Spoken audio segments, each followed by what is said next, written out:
So hello dear students, तो आज से हम फोटोसिंथेसिस स्टार्ट करने जा रहे हैं, फिजियोलॉजी का दूसरा chapter.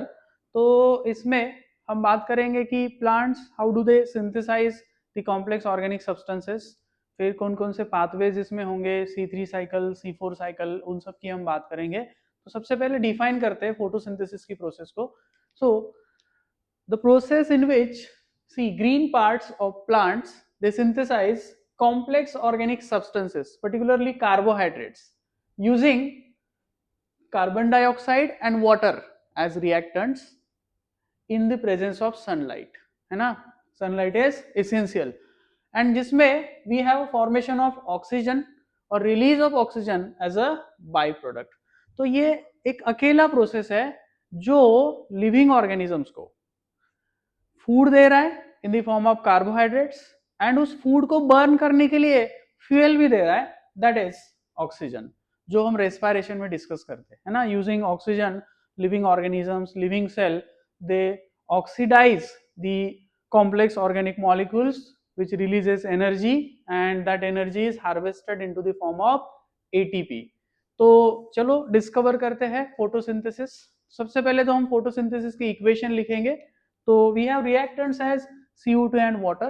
So what happens is we have 6 CO2 plus 12 molecule of H2 in presence of, हमने कहा, sunlight, in presence of sunlight, and inside chloroplast, है ना, as we already know। ये कहाँ पे होगा? हायर प्लांट्स में क्लोरोप्लास्ट में होगा। तो क्लोरोप्लास्ट में we have those green pigments और फोटोसिंथेटिक पिगमेंट्स, क्लोरोफिल्स। ठीक, तो we have synthesis of carbohydrates, that is glucose, particularly C6H12O6 plus 6 of water molecule plus 6 O2 release होंगे। तो ये जो O2 यहाँ पे रिलीज हो रहा है, which is byproduct of photosynthesis, is a fuel to oxidize, to burn the respiratory substrates in the process of respiration।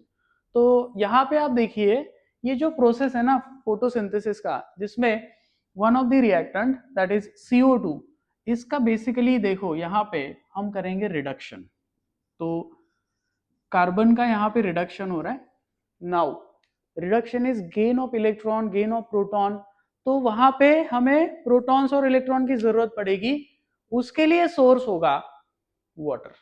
तो वाटर का होगा oxidation, remember this, water gets oxidised, इसलिए तो ऑक्सीजन रिलीज हो रहा है यहाँ पे, है ना। तो we have this particular step as oxidation. तो अब आप यहाँ पे देखो, इस रिएक्टेंट का रिडक्शन हो रहा है, इस रिएक्टेंट का ऑक्सीडेशन हो रहा है। We call photosynthetic process as redox process. Photosynthesis की प्रोसेस को क्या कहेंगे? रेडॉक्स प्रोसेस कहेंगे, क्योंकि इसमें रिडक्शन भी हो रहा है और ऑक्सीडेशन भी हो रहा है। अच्छे से याद रखना है, इस पे क्वेश्चन आता है कि कौन सा रिएक्टेंट अंडरगोज रिडक्शन, विच रिएक्टेंट अंडरगोज ऑक्सीडेशन, एक्सेट्रा। ठीक है। नाउ अब देखो, यहाँ हमने मेंशन किया कि ये रिएक्टेंट्स कन्वर्ट होंगे प्रोडक्ट में when we supply energy, that is sunlight. तो ये एनर्जी रिक्वायरिंग प्रोसेस है। तो जैसे मैंने यहाँ पे रेडॉक्स प्रोसेस लिखा, हम इसको कहेंगे endergonic process. Endergonic means this is energy requiring process. This process requires input of energy. Then इसके नाम में ही है, मतलब इस टर्म में ही लिखा है synthesis। If we talk about metabolic reactions, तो we know we have catabolic and anabolic reaction। तो इसको क्या कहेंगे हम? anabolic reaction, है ना। photosynthesis is anabolic process। and also remember we have one term which is, है ना, given in NCERT। NCERT में एक term दिया हुआ है कि photosynthesis is physico chemical process. तो ये भी हमें याद रखना है। देखो फिजिको केमिकल क्यों? क्योंकि देखो यहाँ पे एक फिजिकल फोर्स यूज हो रहा है, दैट इज सनलाइट, है ना। तो इस टर्म्स में वो फिजिकल प्रोसेस हो गया। एंड केमिकल इसलिए कहेंगे क्योंकि यहाँ पे कार्बोहाइड्रेट बन रहा है, ग्लूकोज का सिंथेसिस हो रहा है, तो वो केमिकल हो जाएगा। तो photosynthesis is physico chemical process because, हो सकता है आपको 4 अलग अलग ऑप्शन देंगे और इस पे क्वेश्चन बन सकता है। तो we have several such characteristics of photosynthesis जिस पे क्वेश्चन बन सकता है। क्या क्या मेंशन किया? Redox process, because reduction oxidation दोनों होगा. It is endergonic process, energy requiring process है. Then it is anabolic process, क्योंकि सिंथेसिस हो रहा है कार्बोहाइड्रेट्स का, and it is termed as physico chemical process. Also देखो फोटोसिंथेसिस में जो कार्बोहाइड्रेट्स बनेंगे ना, तो प्लांट्स उनको अलग अलग तरीके से यूज करते हैं. लाइक जैसे मान लो कि कार्बोहाइड्रेट जो प्लांट्स में बन रहे हैं उसमें से सुक्रोज की अगर हम बात करेंगे तो इसको हम ट्रांसपोर्ट शुगर कहते हैं. Remember this, sucrose is transport sugar, जो एक पार्ट से दूसरे पार्ट में ट्रांसपोर्ट किया जाएगा. ठीक है.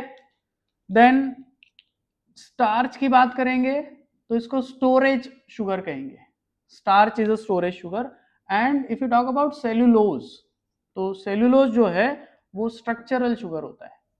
देखो इस पे भी क्वेश्चन बनने के चांसेस है कि प्लांट कौन सा शुगर किस पर्पज के लिए यूज करता है. तो ये हो गया आपका, यहाँ पे मैच द फॉलोइंग वाला क्वेश्चन बन सकता है. राइट.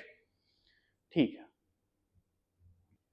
इसके बाद हम बात करेंगे, एनसीईआरटी का ही एक क्वेश्चन दिया हुआ है कि what do we know about photosynthesis, जिसमें बेसिकली फोटोसिंथेसिस के रिक्वायरमेंट के बारे में बोला हुआ है. तो हम अर्लियर स्टैंडर्ड से भी ये पढ़ते आ रहे हैं कि फोटोसिंथेसिस रिक्वायर्स, बोलो आप, सनलाइट चाहिए. अभी इक्वेशन में लिखा था it requires, yes, photosynthetic pigments लगेंगे. अगर हम एनवायरमेंटल फैक्टर की बात करेंगे तो CO2 चाहिए. उसी CO2 वाले कार्बन को, जिसको इनऑर्गेनिक कार्बन हम कह रहे हैं, उसको ही कन्वर्ट किया जा रहा है ऑर्गेनिक कार्बन में, मतलब कार्बोहाइड्रेट के फॉर्म में. तो ये जो रिक्वायरमेंट है ना, उसकी यहाँ पे हम बात करेंगे. The requirement of photosynthesis is, first of all we have requirement of sunlight, and the other requirement जिसके बारे में हम यहाँ पे बात करेंगे दैट इज CO2. ठीक है. तो ये जो दोनों पैरामीटर्स है, एनवायरमेंटल फैक्टर्स है, इनकी रिक्वायरमेंट फोटोसिंथेसिस में होगी, ये चेक करने के लिए हम सिंपल से कुछ एक्सपेरिमेंट्स करते हैं. And those experiments gives us that photosynthesis requires sunlight as well as CO2. And no doubt water is the essential requirement, है ना, और particular component without which we can not imagine the life, है ना. It is the medium for all biochemical reactions. तो चलिए discuss करते हैं requirement of photosynthesis में. पहले तो CO2 लाइट की एंड देन CO2 की. तो sunlight and CO2, water is also essential requirement of photosynthesis. As we know, water is medium for all those metabolic reactions. तो अभी हम बात करेंगे बस ये दो रिक्वायरमेंट की, that is sunlight and the other thing is CO2. तो देखो सिंपल से एक्सपेरिमेंट किए जाते हैं जिसमें अगर हम सनलाइट के रिक्वायरमेंट की बात करेंगे तो हमें क्या करना है, एक पॉटेड प्लांट लेना है ऐसे, जिसका डी स्टार्चिंग करना है. अब देखो ये बहुत इंपॉर्टेंट है, ये प्लांट कैसे होगा, डी स्टार्च. तो स्टार्च अभी हमने मेंशन किया ना, स्टोरेज शुगर होता है. तो हम क्या करेंगे, उस प्लांट को डार्क में रखेंगे फॉर 2 to 3 डेज. तो होगा क्या, लाइट नहीं मिल रहा है तो फोटोसिंथेसिस नहीं होगा. जितना भी starch as a storage sugar था वो सब प्लांट यूज कर लेगा. राइट. अब प्लांट के पास शुगर नहीं है स्टोर्ड फॉर्म में, अब उसको फोटोसिंथेसिस करना पड़ेगा. तो अब हम उसको लाइट में रखेंगे. And what we have done here is, हमने एक लीफ सिलेक्ट किया. अब इस लीफ को, इस पर्टिकुलर पोर्शन पे हम ब्लैक पेपर से कवर करेंगे. अब ये जो ब्लैक पेपर है, लीफ के इस पोर्शन का लाइट, सनलाइट एक्सपोजर ब्लॉक करेगा, तो वहां पे सनलाइट नहीं पहुंचेगी. हम इसको फिर स्टार्च के लिए टेस्ट करेंगे. यही लीफ लेंगे and we are going to test this particular leaf for starch test. तो हमें क्या करना है, सिंपली आयोडीन लेना है, इस लीफ पे ऐड कर देना है. तो क्या होगा देखो, है ना, जब आपका आयोडीन स्टार्च के साथ रिएक्ट करता है, ये वाला पोर्शन दिखा रहा हूं मैं, स्टार्च के साथ रिएक्ट करेगा तो वो ब्लू कलरेशन करेगा. तो देखो ये वाला पोर्शन जो ब्लैक पेपर से कवर्ड नहीं था, वहां पे स्टार्च टेस्ट पॉजिटिव आएगा. रिमेंबर, ब्लू कलरेशन बन जाएगा. बट जो पोर्शन को हमने कवर किया था विद दिस ब्लैक पेपर, वहां पे ब्लू कलरेशन नहीं आएगा. रीजन इज वेरी सिंपल, क्योंकि उसको सनलाइट नहीं मिला था, और सनलाइट नहीं मिला था इसीलिए वहां पे फोटोसिंथेसिस नहीं हुआ और स्टार्च नहीं बना. सिंपल सा एक्सपेरिमेंट. सिमिलर एक्सपेरिमेंट हम बात करते हैं CO2 के लिए, उसको कहा जाता है moles half leaf experiment. Remember this. अब ये साइंटिस्ट का नेम है, आपको याद रखना है. अब उसमें क्या करना है, सिमिलर वे में हमें क्या करना है कि एक डी स्टार्च प्लांट लेना है, पॉटेड प्लांट जैसे हमने लिया था। फिर हम क्या करेंगे, उसके एक लीफ को सिलेक्ट करेंगे और उसको थोड़ा सा मोड़ेंगे एक कंटेनर के अंदर, मतलब हाफ पोर्शन जो है लीफ का, जैसे यहाँ दिखा रहा हूं मैं, ये वाला यहाँ से हाफ पोर्शन कंटेनर के अंदर होगा और हाफ पोर्शन बाहर होगा।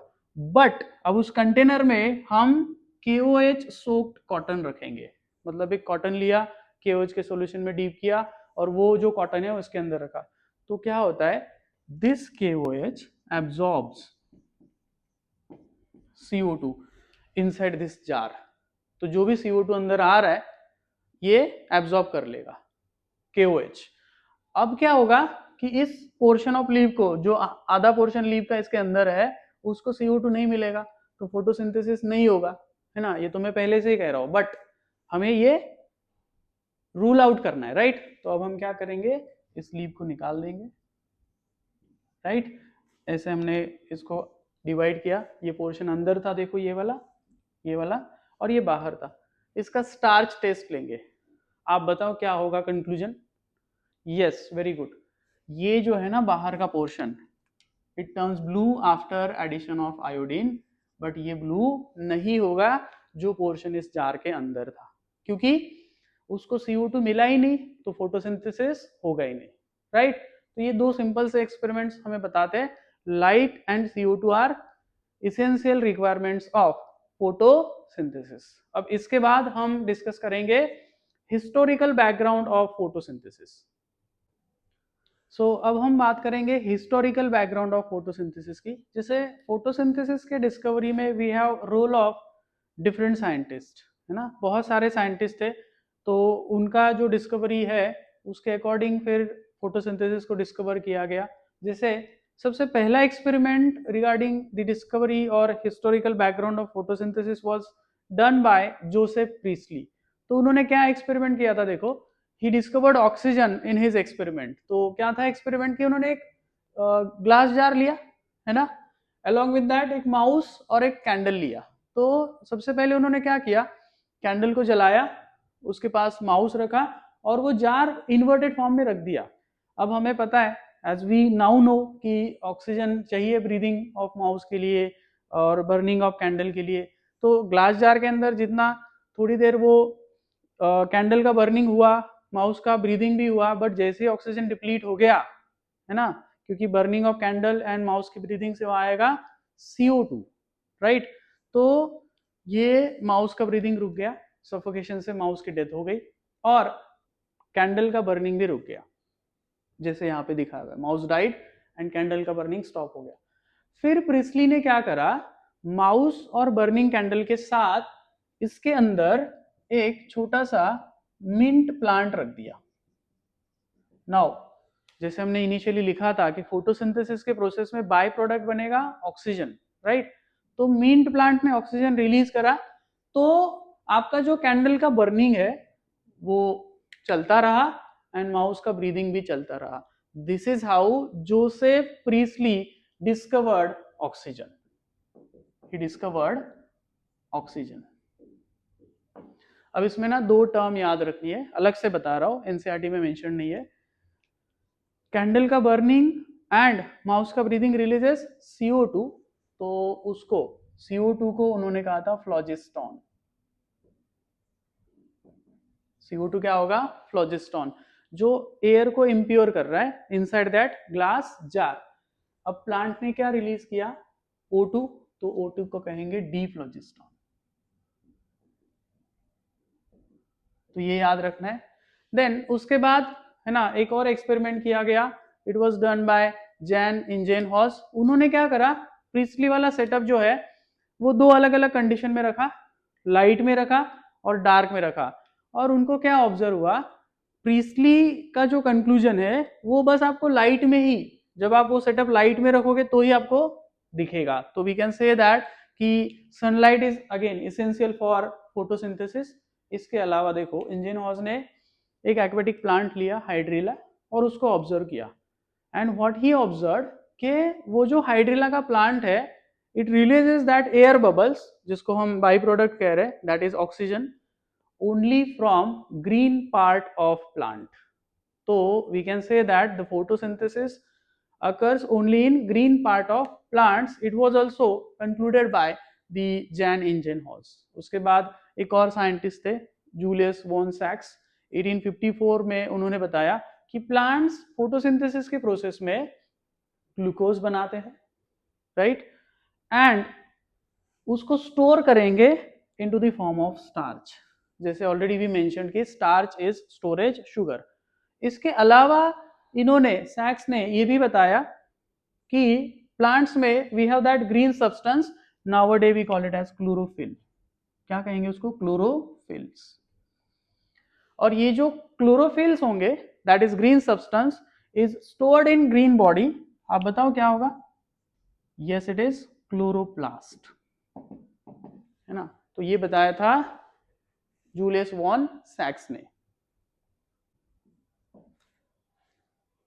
सो इसके बाद हम नेक्स्ट एक्सपेरिमेंट की बात करेंगे, which was performed by T.W. Engelmann, है ना। उन्होंने एक एक्सपेरिमेंट किया था जिसमें उन्होंने ये बताया था कि फोटोसिंथेसिस का जो रेट होगा, it is maximum in blue and red light, जिसको हम एक्शन स्पेक्ट्रम कहते हैं। तो एक्शन स्पेक्ट्रम मतलब the graphical representation which represents that the rate of photosynthesis is maximum in blue and red wavelength of light। जैसे हम कहते हैं ना कि जो विजिबल लाइट होता है विबग्योर, है ना, उसमें अलग अलग वेवलेंथ्स होंगे, जिसमें से maximum rate of photosynthesis is going to occur in the blue region and red region of light. तो ये कैसे उन्होंने बताया था? देखो, सबसे पहले तो उन्होंने क्या किया, एक लाइट सोर्स लिया, एक प्रिज्म लिया, ठीक है, फिर ये लाइट पास होगा वाया दिस प्रिज्म, तो ये प्रिज्म इस लाइट को स्कैटर करेगा into different wavelengths, that is VIBGYOR, violet, indigo, blue, है ना, ग्रीन, ऑरेंज, रेड एक्सेट्रा। तो क्या हुआ, इन्होंने सबसे पहले इस कंटेनर में क्लैडोफोरा लिया, that is green अलगी, Cladophora is green अलगी, और साथ ही साथ इन्होंने ये जो आपको रेड कलर के डॉट्स दिख रहे हैं ना यहाँ पे, दीज आर एरोबिक बैक्टीरिया। अब एरोबिक बैक्टीरिया मतलब their mode of respiration is aerobic. तो उन्होंने क्या करा, ये ऑब्जर्व किया, जैसे ही हम इस प्रिज्म के through via this prism light को स्कैटर करेंगे ओवर दिस क्लैडोफोरा, जो कि ग्रीन अलगी है, जो फोटोसिंथेसिस कर रहा है, व्हाट हैपेंस कि ये जो ब्लू एंड रेड रीजन होगा लाइट का, उसके आसपास ये आपके एरोबिक बैक्टीरिया का एक्यूमुलेशन ज्यादा होगा। तो most of the bacteria they come to blue and red region. अब एरोबिक बैक्टीरिया इस रीजन में क्यों आए? क्योंकि वहां पे फोटोसिंथेसिस का जो बाय प्रोडक्ट है, दैट इज ऑक्सीजन, वो ज्यादा इवॉल्व हो रहा था। अब वो ज्यादा इवॉल्व क्यों हो रहा था? क्योंकि वहां पे रेट ऑफ फोटोसिंथेसिस ज्यादा होता है। तो we can measure the rate of photosynthesis by measuring the amount of O2 released as a by product in photosynthesis. तो ये सिंपल सा एक्सपेरिमेंट हमें बताता है कि maximum rate of photosynthesis will occur in red and blue region of light wavelength, ठीक है। तो इसके बाद इसको कहा गया था फिर एक्शन स्पेक्ट्रम ऑफ फोटोसिंथेसिस। उसके बाद एक और एक्सपेरिमेंट किया गया था which was done by Cornelius van Niel, जो कि माइक्रोबायोलॉजिस्ट थे, and he was working on purple sulphur bacteria and green sulphur bacteria. तो वैन नील ने क्या प्रूव किया था? देखो, सी, वैन नील के डिस्कवरी के पहले, है ना, we used to believe that कि फोटोसिंथेसिस में जो वन ऑफ द रिएक्टेंट है, दैट इज CO2, तो CO2 वाला जो कार्बन है वो ग्लूकोज में कन्वर्ट किया जा रहा है, उसका रिडक्शन हो रहा है। और उसके साथ हमारा ये भी बिलीव था कि CO2 में जो ऑक्सीजन है वो रिलीज होगा as a by product. But Niel के डिस्कवरी के बाद ये डिस्प्रूव हुआ। ये कैसे डिस्प्रूव हुआ? देखो, नील ने क्या किया, he was working on purple sulfur bacteria and green sulfur bacteria। अब ये फोटोसिंथेटिक बैक्टीरिया है, तो देखो आप, वेदर इट इज बैक्टीरिया और एनी अदर ऑर्गेनिज्म, वो अगर CO2 का फिक्सेशन कर रहा है, और अगर हम ये बिलीव कर रहे हैं कि CO2 वाला ऑक्सीजन रिलीज होता है as a by product in photosynthesis, तो ये जो बैक्टीरिया है उनके फोटोसिंथेसिस में भी क्या रिलीज होना चाहिए था? ऑक्सीजन। बट ऐसा नहीं हुआ था, इनके फोटोसिंथेसिस में instead of oxygen sulphur release हुआ था। रीजन इज दैट क्योंकि ये जो ऑर्गेनिजम्स है, ये जो बैक्टीरिया है, instead of water, instead of H2O, they use H2S as electron and proton donor in the reduction of CO2, in the reduction of CO2।